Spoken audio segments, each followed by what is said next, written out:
Well, aren't you just the weirdest little film?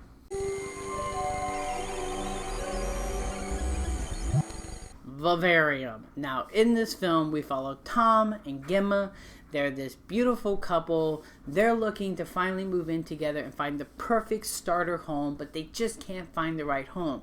While going to this real estate agency who is very persuasive, they get on this quest to go look at this home, but once they arrive, they get trapped in this neighborhood and can't seem to find a way out when all the homes look exactly alike.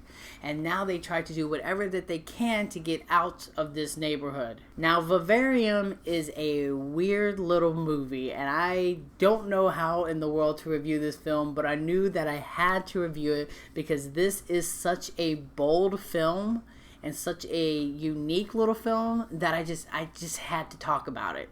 If you ever wanted to see what a Dr. Seuss or The Good Place type of horror film would have looked like in that world, then Vivarium is gonna give it to you, because this movie, the set design is immaculate. It is a gorgeous film to look at. I love the location, the design of everything just looked very detailed and looked like it took a lot of time and effort into, and I just loved being absorbed into this world. I think Jesse Eisenberg and Imogen Poots do a fantastic job leading this film, even when the film itself has, in a sense, no care in the world in giving you clarification as to what's going on. This is a really weird, insane, bonkers ride, but personally for me, I'm glad that I took it. I don't think everyone's gonna like this movie. It's super weird, and when the film's over, there isn't a lot of resolution in terms of everything you've watched.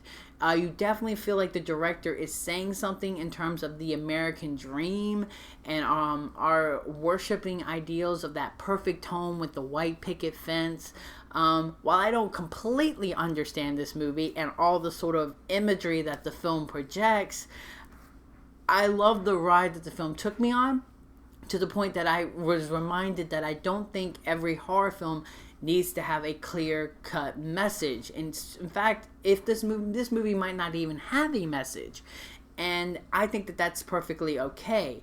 If the ride and the experience that the film gives you is so entertaining, then I think that that's okay. And that's exactly how I felt with Vivarium. This is an extremely entertaining film. It's never dull. Even when the characters' days get repetitive, the film never lags and never feels repetitive, and I thought that that was a really well done job there. And also the progression that this film takes in terms of plot is really exciting and fun, and towards the end of this film, there's one scene in particular that my mouth literally dropped to the floor. I was like, whoa, where are we going? And that whole sequence was incredible and very visually appealing. And there's a lot of really cool visuals in this film.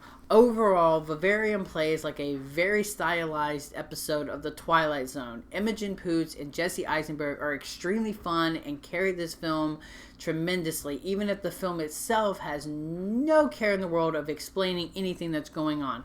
The set design and the sound design is exquisite and extremely beautiful to behold. And if this film is saying something about the American dream, well, they're saying it's a pretty creepy idea. As the score goes, I'm going to give Vivarium a 3.5 out of 5. I have no idea when this film is going to be accessible to you, but all I know is this is a weird little film. You've never seen anything like it, and for that, I gotta give it credit for that. So let me know in the comment section below what you think of Vivarium when it becomes accessible to you. And until next time, you guys, I'm the Slasher Movie, and you guys have just been slashed.